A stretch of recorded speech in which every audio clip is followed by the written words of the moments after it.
Et voici à présent le portrait du jour. Clémence Oudaille, bonjour. Bonjour Elodie. Aujourd'hui, on va parler théâtre et puis une pièce qui est particulièrement ancrée dans l'actualité. Benoît XVI a rappelé le devoir de mémoire à Yad Vashem. Et aujourd'hui, votre pièce...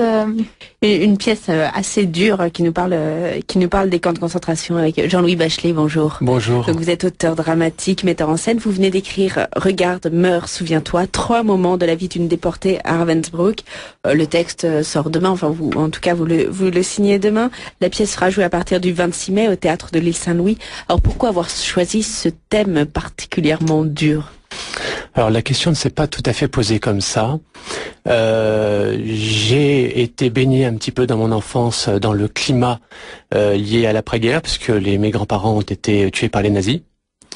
Et à un certain moment de ma vie, je me suis dit, qu'est-ce que je peux dire en tant qu'auteur dramatique sur ce thème-là ? Voilà, c'est comme ça que s'est posée la question, sachant que intérieurement, je savais qu'il était difficile, voire impossible d'en parler et a fortiori d'en faire un spectacle. Et pourtant, vous avez relevé le défi.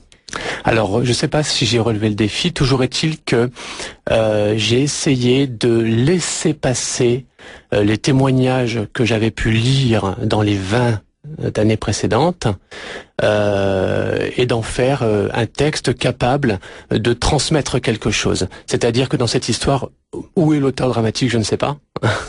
Je crois que le plus important est d'être capable de pouvoir raconter ce qui s'est passé fidèlement, sans rien travestir, et en même temps, en étant à la recherche, en tout cas pour ce qui me concerne, de l'amour qui a pu exister dans ces camps en dépit de la volonté des nazis d'exterminer non seulement les êtres, mais le lien qui unit les êtres entre eux.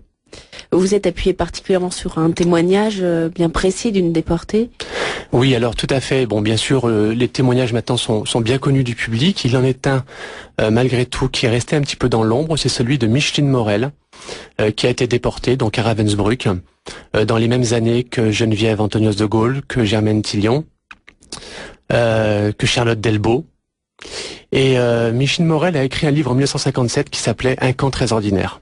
Ce livre m'a suivi depuis mes 20 ans. C'est un témoignage bouleversant qui raconte bien sûr les atrocités dont sont victimes les déportés et dont les images frappent en permanence mon imagination, mais surtout une rencontre avec une petite danseuse venue d'Auschwitz et qui va lui donner pendant 6 mois du pain et la sauvera. Voilà. C'est un épisode que l'on voit dans cette pièce que j'ai eu la chance de voir en avant-première. Ce qui frappe dans cette pièce, il y a 3 actrices, 2 déportées, une que l'on voit dans le camp, une qui parle après et une capot. Et ce qui frappe, c'est l'extrême jeunesse de ces trois femmes, ces 3 actrices. C'est une volonté délibérée d'avoir choisi des actrices aussi jeunes ? Oui. Dans Ravensbrück et dans tous les camps, il n'y avait pas seulement des personnes âgées, il y avait aussi des gens très jeunes et des enfants. On a l'habitude d'entendre des témoignages faits naturellement par des survivants, donc des personnes très âgées. Et mon premier métier, qui est d'être pianiste, m'a permis d'avoir plein de petits-enfants en cours pendant des années et de m'apercevoir que les enfants associaient souvent l'épisode de la déportation à quelque chose d'antédiluvien, parce qu'ils avaient entendu des personnes très âgées en parler. Donc j'ai voulu prendre des comédiennes qui soient représentatives de l'âge qu'avaient à la fois les déportés et les capots. Pour ce qui concerne la capo, je me suis appuyé un petit peu sur la vie de Dorothée Habins, la courte vie de Dorothée Habins, qui avait 17 ans comme surveillante chef à Ravensbrück, qui a été pendue à 20 ans et qui est responsable d'un nombre incalculable de crimes. C'est ce qui marque cette jeunesse, cette beauté de la capo aussi, et ce visage rayonnant au départ d'une femme qui porte un uniforme SS, c'est complètement contradictoire, c'est pas du tout ce qu'on a l'habitude de voir ou de s'imaginer. Tout à fait. Alors naturellement, mon but n'était absolument pas de choquer, mais bien plutôt de plonger au cœur des contrastes épouvantables qui ont pu apparaître à cette époque-là. Bon nombre de ces filles-là étaient d'anciennes délinquantes, et elles ont été nourries un petit peu de toute la culture allemande humiliée par le 14-18, hein, et donc elles arrivaient finalement dans des circonstances assez étranges. Elles avaient vécu en tant que délinquantes des moments très difficiles, et soudainement on leur donnait un uniforme, un pouvoir. Elles avaient lu Hölderlin, elles avaient lu Schiller, et c'était souvent des filles finalement très romantique. C'est tout ce paradoxe de la culture allemande qui peut être très romantique et en même temps qui a produit quelque chose de terriblement barbare. Tout à fait, et ça c'est épouvantable. Alors naturellement dans la pièce, je crois que ça apparaît. J'avais voulu écrire cette pièce autour, concentrer la pièce autour de la mise à mort d'une déportée. Alors je sais qu'au théâtre, en principe, on ne représente pas la mise à mort. Là, j'ai voulu le faire parce qu'il me paraissait impensable d'écrire un texte dans lequel finalement tout ne serait que verbiage. Et du coup, j'ai voulu accentuer le contraste. Enfin, en tout cas, mettre en scène ce contraste d'une fille apparaissant comme quelqu'un de romantique et qui finit par tuer. Alors vous parliez de l'amour que vous vouliez représenter, qui existait dans ce camp aussi. On voit une déportée qui récite l'hymne à la charité de Saint-Paul. Là encore, c'était une volonté délibérée d'ancrer cet amour de manière spirituelle. En fait, il y a eu deux choses. D'une part, ce texte qui en tant que catholique naturellement me bouleverse et m'habite, hein, et aussi un aspect du témoignage de Micheline Morel. C'est donc une histoire vraie. Micheline, au moment où elle était en train de travailler dans les ateliers textiles de Ravensbrück, est tombée à terre à la suite de coups que lui a donné une déportée, et son regard est tombé sur un morceau de journal allemand qui indiquait, en allemand naturellement, Die Liebe besiegt alles auf der Erde, c'est-à-dire l'amour sauve tout sur la terre. Et cette phrase l'a fait tenir un hiver entier. Donc il me semblait naturel de replacer cette phrase dans son contexte et de la citer dans son intégralité. On évoquait tout à l'heure le voyage de Benoît XVI en Terre Sainte, Benoît XVI qui est allé à Yad Vashem. J'imagine que vous avez suivi de très près ce voyage et tout ce qu'il a pu dire. Ça vous a touché, ça vous a conforté peut-être dans l'idée que vous aviez eu raison d'écrire cette pièce? De toute façon, en tant que catholique, on est toujours très heureux de se sentir soutenu par son Église. Ça, y a pas de doute. Maintenant, ce que je vois, c'est qu'effectivement, Benoît XVI est fidèle à la tradition apostolique. Que de toute façon, ce qu'il a dit là-bas, c'est ce qui est présent dans le cœur de l'Église, dans le cœur de tout catholique. Donc, bien entendu, je me suis senti en phase complètement avec ses propos. Et là encore, c'est un pape allemand imprégné de culture allemande et qui élève l'âme et qui permet d'aller jusqu'au pardon. C'est peut-être là encore le contraste de cette culture allemande. Tout à fait. D'ailleurs, une petite anecdote, c'est que le frère de Benoît XVI est pianiste et il a été le maître d'un de mes amis, un pianiste allemand. Et ce pianiste allemand me raconte souvent la façon dont il était reçu chez les Ratzinger. Et il raconte une famille extrêmement cultivée et en même temps habitée par l'amour. Ça, c'est important pour moi. Quelle place a cette pièce dans votre vie d'auteur dramatique? Elle a une place singulière. Les pièces que j'écris habituellement ne sont pas du tout sous ce registre-là. C'est des pièces, j'écris plutôt des tragédies en relation avec la folie, avec la solitude. Mais cette pièce-là occupe une place singulière dans la mesure où je voulais à tout prix apporter mon tribut d'auteur à ce qui s'était passé et qui a marqué ma propre famille. Alors vous me disiez avant l'émission que vous avez été très soutenu par notamment des communautés juives pour cette pièce et qu'il est important pour vous d'être aussi soutenu par le monde catholique pour faire une unité. Oui, c'est-à-dire effectivement, je ne voulais pas être soutenu pour être soutenu, mais il me paraissait important que parlant d'un camp comme Ravensbrück, qui a rassemblé 40 nationalités différentes, où il y avait des juifs, des catholiques, des tziganes, il y avait toutes sortes de gens, de toutes religions.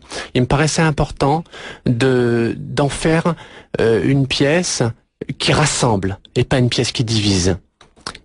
Et ça, les institutions juives non seulement l'ont compris, mais l'ont vraiment applaudi à cette idée-là. Et c'est pourquoi je me réjouis d'être avec vous ce matin. Est-ce que vous avez rencontré Micheline Morel, donc la déportée dont vous êtes inspiré du récit pour écrire? Est-ce que vous l'avez rencontrée pendant l'écriture de cette pièce? Alors, il s'est passé quelque chose d'un petit peu tragique. C'est que Micheline a 94 ans maintenant.